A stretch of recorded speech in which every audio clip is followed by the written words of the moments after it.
Bonjour, ici Virginie Filion en direct du E212 pour une nouvelle vidéo explicative. Aujourd'hui, la notion est la fonction périodique. Donc, la fonction périodique est utilisée pour modéliser des phénomènes qui sont cycliques. Par exemple, les marées, le mouvement d'un pendule ou les battements cardiaques. La période, donc ça, c'est important de retenir qu'est-ce que c'est une période. La période, c'est défini comme l'étendue d'un cycle. Donc, la durée d'un cycle. C'est comme ça qu'on pourrait le dire dans nos mots. Donc, l'étendue d'un cycle de la fonction. Donc, si je prends l'exemple qui est juste en dessous ici, vous voyez, le même cycle se répète plusieurs fois. Donc, ça, c'est un cycle. Donc, je pourrais voir que je pourrais le refaire ici d'une autre couleur et ainsi de suite jusqu'à l'infini. Donc, combien de temps dure ce cycle? Donc, l'idée, c'est de venir chercher un point de départ. Ici, je suis à 3 et à 7, ça se termine. Donc, l'étendue, c'est la plus grande moins la plus petite. Ça nous donne une durée de 4. Donc, ma période est 4. Donc, si on recommence avec l'exemple suivant, ici, donc vous pouvez voir justement que c'est une fonction périodique ici. C'est seulement qu'elle a un début et une fin, donc elle est définie pour certaines valeurs de x. Mais on peut voir justement que le cycle ici se reproduit de nombreuses fois. Ben, en vérité, 4 fois ici. Vous pouvez voir que c'est toujours une copie. On pourrait découper le premier cycle et le coller par-dessus les autres. Donc, si ici, je veux parler de la période, à ce moment-là, je viens chercher le début du cycle. Il est à la valeur 1 de x et il se termine à la valeur 11. Donc, c'est une période de 10. 11 moins 1, ça fait 10. C'est la lettre D ici dans vos notes de cours. Donc, si je vous demande de déterminer le domaine de cette fonction, pour faire un petit rappel sur le domaine, la fonction ici, elle a un point fermé vis-à-vis de x égale à 1 et elle se termine à 41. Donc, on a un domaine de 1 à 41. L'image maintenant de cette fonction, on y va au niveau des y. Donc, le plus bas qu'on est, c'est à 4 et on monte jusqu'à 13. Donc, 4 à 13.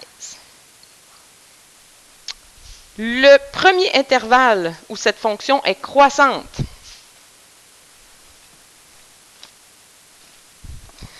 je n'ai pas correct. 41. Merci. Le premier intervalle où cette fonction est croissante, donc on pourrait venir voir ici, elle commence à être croissante ici, je vais changer de couleur, je vais prendre du rouge, ici, et elle est croissante jusque là. Donc, on se rappelle que c'est toujours l'intervalle par rapport à x qu'on donne. Donc, pour les x, de 4 à 11.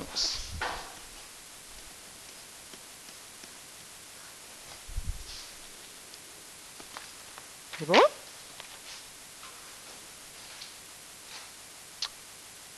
Donc, pour continuer à faire l'étude d'une autre fonction périodique, on va prendre la page suivante. Donc, une petite partie de fonction périodique ici, où on va s'exercer encore à faire nos domaines, images, etc. Donc, ici, on a un domaine qui est de moins 3 à 5. Donc, on vient écrire ici, changer de couleur, domaine de f de moins 3 à 5. L'image de cette fonction f est de, au niveau des grecs, moins 3 à 3.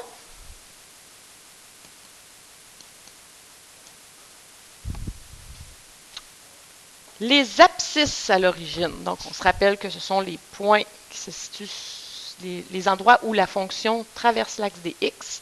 Donc, dans ce cas-ci, il y en a 4. Dans ce temps-là, on y va, x appartient et on les énumère dans un intervalle. On a moins 2, 0, 2 et 4. 0, 2 et 4. L'ordonnée à l'origine. Donc, l'ordonnée à l'origine, c'est la valeur où on touche à l'axe des y. Donc, il est ici à 0. Donc, on peut venir écrire que c'est lorsque notre y vaut 0. Pour ce qui est du signe, maintenant, donc, cette fois-ci, étant donné que je veux quand même que vous puissiez voir, vous continuez de l'écrire ici. Moi, je vais l'écrire à côté. Mes réponses. Oups. Ça, je voulais.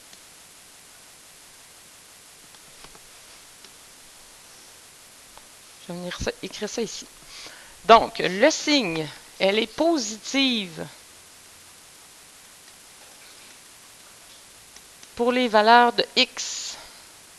Là, on a quelques intervalles en positive. C'est toutes les valeurs qui sont au-dessus de l'axe des abscisses. Donc, elle est positive pour les x de moins 3 à moins 2. Ensuite, ça recommence ici à 0, donc union, 0 à 2, union, 4 à 5. Vous écrivez ça sur votre petite ligne en bas. Négative.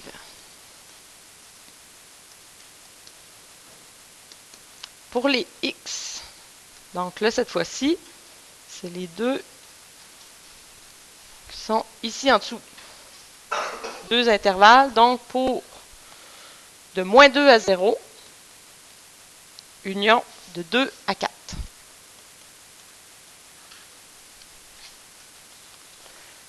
Les extrémums, donc le maximum, c'est toujours en hauteur, puis le minimum aussi. C'est au niveau de l'axe des y. Donc, le maximum de la fonction ici est de 3 et le minimum est de moins 3.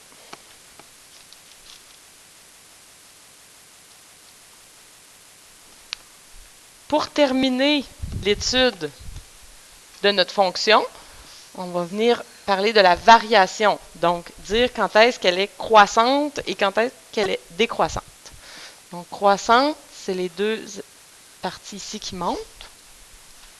Alors que décroissante, ça va être les deux ici, en vert. Donc, je vais juste agrandir un petit peu mon rectangle. Je suis capable. Donc, croissante. Pour les x, on nomme nos x, donc de moins 1 à 1. Union, 3 à 5. Et on ferme le crochet. Ensuite, elle est décroissante pour terminer.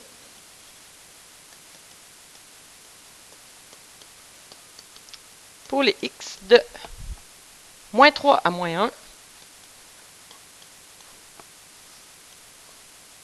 Union, 1 à 3.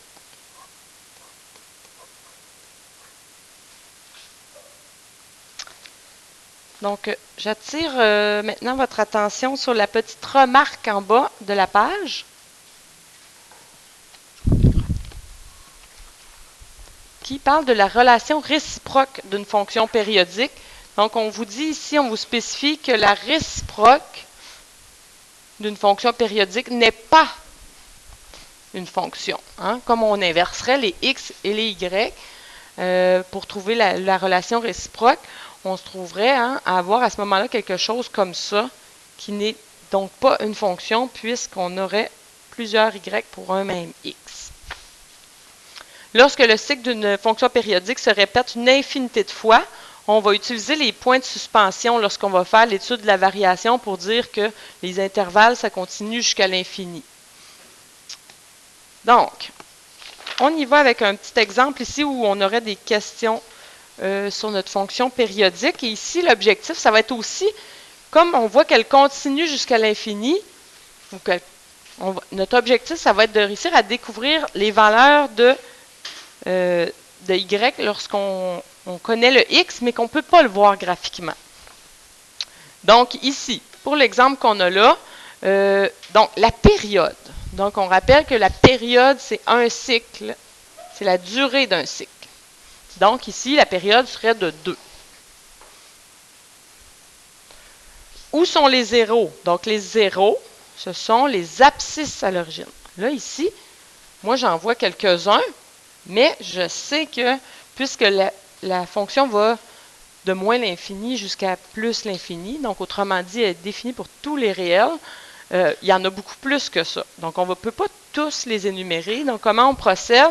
On va écrire x appartient, et là on ouvre une accolade et on commence par 3 petits points pour dire qu'à gauche, il y en avait une infinité. Et on va écrire seulement quelques valeurs.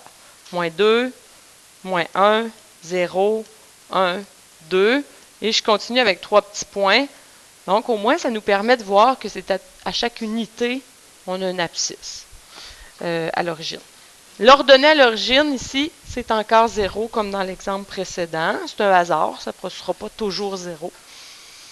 Et là, ici, regardez bien la question, ça dit « Calcule quand x vaut 16 ». Donc, on cherche, c'est quoi le y lorsque x vaut 16? Et on ne voit pas ça sur notre graphique présentement, x égale à 16. Sauf que ce qu'on remarque c'est par nos zéros, c'est qu'à chaque unité, on est à la valeur 0.